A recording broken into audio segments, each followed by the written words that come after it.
प्रिय मित्रों, आज की इस वीडियो में हम आपको एक बादशाह और उसके नौकर की बीवी का अजीब किस्सा बताएंगे। उस औरत ने किस तरह बादशाह से अपनी इज्जत बचाई। जब आप सुनेंगे तो हैरान रह जाएंगे। इसलिए आप इस वीडियो को आखिर तक जरूर देखिए। अगर आप हमारे चैनल पर नए हैं तो इस चैनल को सब्सक्राइब जरूर कर लीजिए। तो चलिए दोस्तों, शुरू करते हैं आज की वीडियो।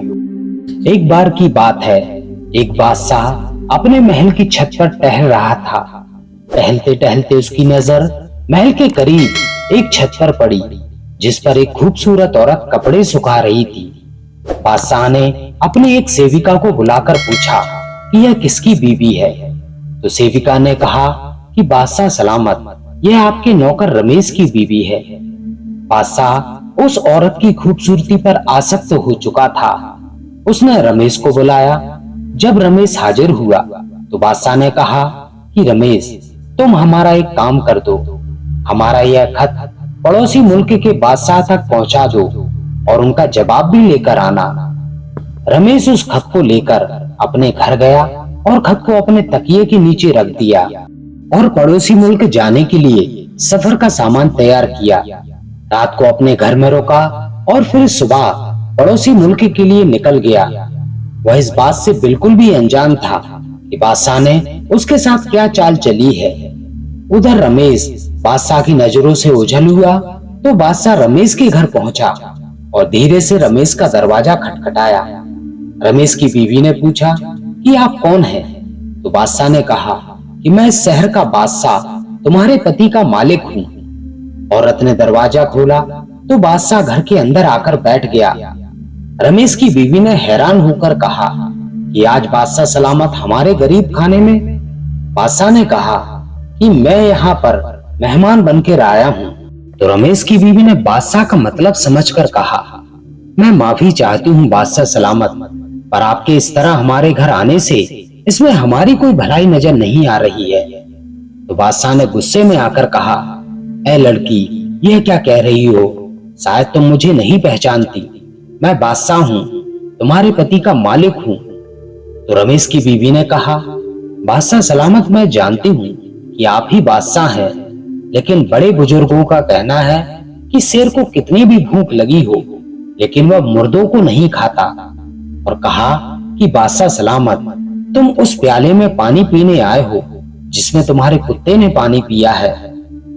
बादशाह उस औरत की बातों से बहुत शर्मिंदा हुआ और उसको छोड़कर जल्दी से वापस चला गया, लेकिन अपनी चप्पल वहीं छोड़ गया। दोस्तों, यह सब तो बादशाह की तरफ से हुआ। अब रमेश को आधे रास्ते में याद आया कि जो खत बादशाह ने उसे दिया था वह तो उसे घर से लेना ही भूल गया। उसने घोड़े को तेजी से मोड़ा और तेजी से अपने घर की तरफ भागा। रमेश अपने घर पहुंचा और तकिए के नीचे से खत निकालते समय उसकी नजर पलंग के नीचे रखी हुई बादशाह की चप्पल पर पड़ी, जो वह जल्दी में भूल गया था।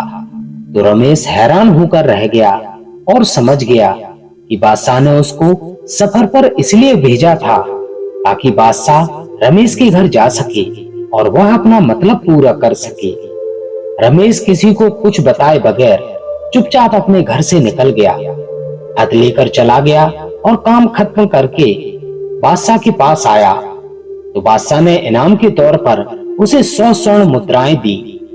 रमेश उन 100 स्वर्ण मुद्राओं को लेकर बाजार गया और अपनी बीवी के पसंद के कपड़े और कुछ तोहफे भी खरीदे और घर जाकर अपनी बीवी से कहा कि चलो आज तुम्हारे मायके चलते हैं। बीवी ने कहा, यह क्या है? तो रमेश ने कहा कि बादशाह ने इनाम दिया है और मैं चाहता हूँ कि यह पहनकर तुम अपने घर वालों को भी दिखाओ। बीवी ने कहा, जैसी आपकी मर्जी। उसकी बीवी तैयार हुई और अपने पति के साथ अपने पिता के घर पहुंची। दामाद बेटी और उसके द्वारा लाए हुए तोहफों को देखकर वो लोग बहुत प्रसन्न हुए। रमेश अपनी बीवी को छोड़कर वापस चला गया और 1 महीना गुजर जाने के बाद भी बीवी का हाल तक ना पूछा और ना ही उसको वापस अपने घर लाया। फिर कुछ दिन बाद रमेश के साले उससे मिलने आए और रमेश से कहा कि रमेश, क्या बात है, आप मेरी बहन से गुस्सा हो? नाराजगी की वजह तो बतलाओ। नहीं तो हम मंत्री से आपकी शिकायत करेंगे। तो रमेश ने कहा, अगर ऐसा तुम चाहते हो तो ये भी कर सकते हो, लेकिन इसके साथ मैंने कुछ गलत नहीं किया। वे लोग रमेश की शिकायत लेकर मंत्री के पास पहुंचे। मंत्री ने रमेश को बुलवाया। मंत्री उस समय बादशाह के पास बैठा हुआ था। लड़की के भाई ने कहा, मंत्री और बादशाह सलामत आपकी जय हो। फिर उन्होंने अपनी समस्या बतानी शुरू की कि मंत्री जी, हमने एक हरा भरा बाग और फलों से भरे हुए पेड़ और साथ में एक मीठी पानी का कुआं इस इंसान के हवाले किया था। उसने हमारा बाग उजाड़ दिया, सारे फल खा गया और पेड़ भी काट दिए और कुएं को खराब करके बंद कर दिया। मंत्री ने रमेश की तरफ देखकर कहा कि रमेश, तुम क्या कहते हो इस बारे में? तो रमेश ने कहा, मंत्री जी, जो बाग मुझे दिया गया था वह उससे बेहतर हालत में मैंने इसे वापस कर दिया है। तो मंत्री ने कहा, क्या बाग इस हालत में वापस किया है जिस हालत में तुमने रमेश को दिया था?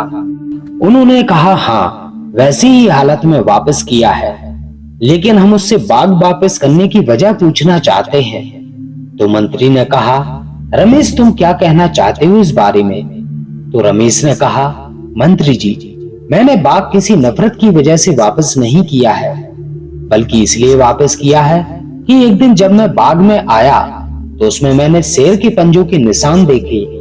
तो मुझे भय हुआ कि शेर कहीं मुझे खा ना जाए। उस शेर से बचने की वजह से मैंने बाग में जाना बंद कर दिया है। बादशाह, जो ध्यान से सारी बातें सुन रहा था, खड़ा हो गया और कहने लगा, रमेश, अपने बाग की तरफ बिना किसी डर से जाओ और किसी से मत डरो। अल्लाह की कसम, उसमें कोई शक नहीं है। यह शेर तुम्हारे बाग में आया तो था, लेकिन वहां पर अपना ना तो कोई असर छोड़ सका और ना ही कोई पत्ता तोड़ सका और ना ही कोई फल खा सका। वह वहां थोड़ी देर ठहरा और मायूस लौट आया। परवरदिगार की कसम, मैंने कभी भी तुम्हारे बाग की जैसी मजबूत से मजबूत दीवारें नहीं देखी हैं। बादशाह की ऐसी बातें सुनकर रमेश को यकीन हो गया कि उसकी पत्नी निष्पाप और पतिव्रता है। रमेश अपने ससुराल गया, अपनी बीवी को वापस ले आया।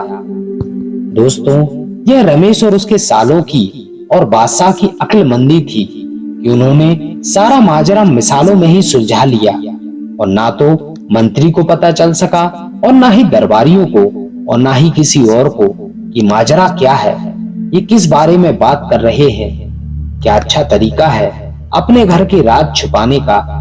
दोस्तों, कभी भी अपने घरों के भेद दूसरों के सामने जाहिर ना होने दें। तो दोस्तों, आपको कैसी लगी हमारी आज की कहानी?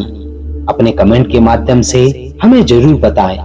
और जो भी मित्र हमारे चैनल पर नए हैं, जिन्होंने अभी तक चैनल को सब्सक्राइब नहीं किया है, वे चैनल को सब्सक्राइब जरूर करें और बेल आइकन प्रेस करके ऑल करें, ताकि आगे आने वाली वीडियोस की नोटिफिकेशन आपको समय पर मिलती रहे। तो दोस्तों, इस वीडियो में बस इतना ही। मिलते हैं ऐसे ही किसी अन्य ज्ञानवर्धक कहानी में। तब तक अपना ख्याल रखें। आप सभी को बहुत बहुत धन्यवाद।